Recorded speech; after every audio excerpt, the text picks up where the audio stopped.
Hey guys, നമ്മളെ വാട്സാപ്പിലെ ഈ WhatsApp sticker തന്നെ ഭയങ്കര സംഭവമല്ലേ? കാരണം നമുക്ക് പറയാനുള്ള ചില ഇമോഷൻസ്, ചില ഡയലോഗ്, കൗണ്ടറൊക്കെ ഒറ്റ ടാപ്പിൽ നമുക്ക് ആരോടാണ് കമ്മ്യൂണിക്കേറ്റ് ചെയ്യുന്നത് കൊടുക്കാൻ ഭയങ്കര ഈസിയായിട്ടുള്ള സംഭവമാണ്.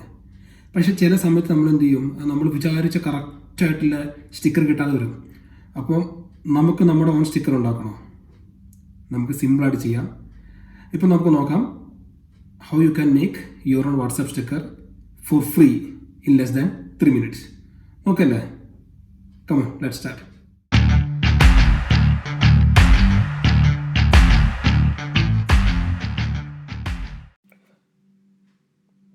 അപ്പോൾ ആദ്യം നമുക്ക് ബാക്ക്ഗ്രൗണ്ട് കളയാൻ വേണ്ടി remote.bg എന്ന വെബ്സൈറ്റിൽ പോവുക. നമുക്ക് ഇഷ്ടമുള്ള പിക്ചർ അപ്ലോഡ് ചെയ്യാം നമ്മളെ ഫോണിൽ നിന്ന്. ഇപ്പോൾ മാമുക്കോയുടെ ടെക് ലൈഫ് ടൈം അല്ലേ, അപ്പോൾ ഞാൻ മാമുക്കോയുടെ ഒരു പിക്ചർ എടുത്തിട്ടുണ്ട്. അത് അപ്ലോഡ് ചെയ്യുമ്പോൾ അത് ഓട്ടോമാറ്റിക്കലി അതിൻ്റെ ബാക്ക്ഗ്രൗണ്ട് റിമൂവ് ചെയ്യുന്നതാണ്. റിമൂവ് ചെയ്ത് കഴിഞ്ഞാൽ ജസ്റ്റ് ഡൗൺലോഡ് ക്ലിക്ക് ചെയ്യുക. അടുത്ത ഡൗൺലോഡ് ക്ലിക്ക് ചെയ്ത് നമ്മളെ ഫോണിലൊക്കെ പിക്ചർ സേവ് ചെയ്യുക. എന്നിട്ട് ഫ്രീ സ്റ്റിക്കർ മേക്കർ എന്നൊരു ആപ്ലിക്കേഷൻ തുറക്കുക. അവിടെ പോയിട്ട് നമ്മൾ ഗാലറിയിൽ ഇപ്പം ഡൗൺലോഡ് ചെയ്ത് വെച്ചിരിക്കുന്ന പിക്ചർ സെലക്ട് ചെയ്യുക. നമുക്ക് ഈ പിക്ചറിൻ്റെ റീസൈസ് ചെയ്യണോ അല്ലെങ്കിൽ റൊട്ടേറ്റ് ചെയ്യണോ, അങ്ങനെ എന്ത് വേണം ചെയ്തിട്ട് മേലെ കാണുന്ന റൈറ്റ് ടോപ്പിൽ കാണുന്നതിൽ ക്ലിക്ക് ചെയ്യുക. പിന്നെ നമുക്ക് താഴെ ഫ്രെയിംസ് കൊടുക്കാനുള്ള ഓപ്ഷൻ ഉണ്ട്. സർക്കിൾ വേണം, നമുക്ക് ഇഷ്ടമുള്ള ഫ്രെയിം കൊടുക്കാം വേണമെങ്കിൽ. ഓക്കെ, നമ്മൾ ഫ്രെയിം കൊടുക്കുക, അല്ലെങ്കിൽ ഫ്രെയിം ആവശ്യമില്ലെങ്കിൽ നോ ഫ്രെയിം എന്ന് ക്ലിക്ക് ചെയ്യുക. നെക്സ്റ്റ് പോവുക. ഇവിടെ നമുക്ക് പിക്ചർ കൊടുക്കാൻ, ടെക്സ്റ്റ് കൊടുക്കാൻ, ബാക്ക്ഗ്രൗണ്ട് റിമൂവ് ചെയ്യാൻ, അങ്ങനെ മൾട്ടിപ്പിൾ ഓപ്ഷൻ ഉണ്ട്. ഞാനിപ്പോൾ ഇവിടെ ഒരു ഇമാജിനേഷൻസ് എന്നൊരു ടെക്സ്റ്റ് കൊടുക്കുകയാണ്. താഴെ നമുക്ക് ഫോണ്ട് ചേഞ്ച് ചെയ്യാം, കളർ ചേഞ്ച് ചെയ്യാം. ഇത്രയുള്ള സംഭവം. നമുക്ക് ജസ്റ്റ് അത് വെച്ചിട്ട് നിങ്ങളെ ക്രിയേറ്റിവിറ്റി അനുസരിച്ച് നിങ്ങൾ ട്രൈ ചെയ്ത് നോക്കാം.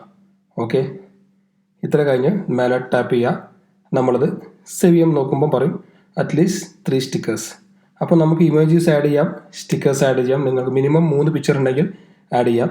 സേവ് ചെയ്യുക, ഡയറക്റ്റ് വാട്സാപ്പിലേക്ക് ഇമ്പോർട്ട് ചെയ്യാം. എന്നിട്ട് അവിടെ സേവ് കൊടുത്തു കഴിഞ്ഞാൽ വാട്സാപ്പിലേക്ക് ഇമ്പോർട്ടായി. ഇനി ഞാൻ എൻ്റെ ബിസിനസ് പ്രൊഫൈലിൽ, എൻ്റെ പേഴ്സണൽ പ്രൊഫൈലിലേക്ക് വാട്സാപ്പിൽ സ്റ്റിക്കർ അയച്ചു വെക്കുന്നു. 1 2 ഡൺ. അപ്പോൾ ഈ മെത്തേഡ് ഉപയോഗിച്ചിട്ട് നിങ്ങൾക്ക് നിങ്ങളുടെ ഓൺ ഫോട്ടോസോ, നമ്മുടെ ഫാമിലീസിൻ്റെ ഫോട്ടോസോ, അല്ലെങ്കിൽ ചില സമയത്ത് നമ്മൾ കമ്പ്യൂട്ടറിലോ മൊബൈൽ ഫോണിലോ അല്ലെങ്കിൽ സിനിമ കണ്ടുകൊണ്ടിരിക്കുമ്പോൾ അതിൽ കറക്റ്റ് ഒരു ഇമോഷൻസ് കിട്ടുമ്പോൾ, അല്ലെങ്കിൽ കറക്റ്റ് ഒരു എക്സ്പ്രഷൻ കിട്ടുമ്പോൾ ഒരു സ്ക്രീൻഷോട്ട് എടുത്ത് വെക്കാം, അല്ലെങ്കിൽ പിക്ചർ എടുത്ത് വെക്കാം. അത് നമുക്ക് സ്റ്റിക്കറാക്കി മാറ്റാം. ഓക്കെ, അപ്പോൾ ട്രൈ ചെയ്യുക.